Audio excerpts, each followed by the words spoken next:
தேவதை கதை கேட்ட போதெல்லாம் நிஜம் என்று நினைக்கவில்லை.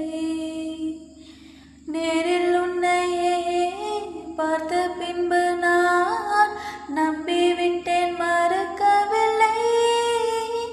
அதிகாலை விடுவதெல்லாம் உன்னை பார்க்கும் மயக்கத்தில் தான்.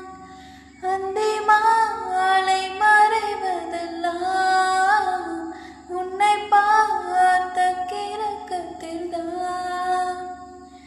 காதல் வைத்து காத்திருந்தேன், காற்றில் உந்தன் கூறல் மட்டும் கேட்டிருந்தேன். அசைந்தாய் அன்பே அசைந்தேன்.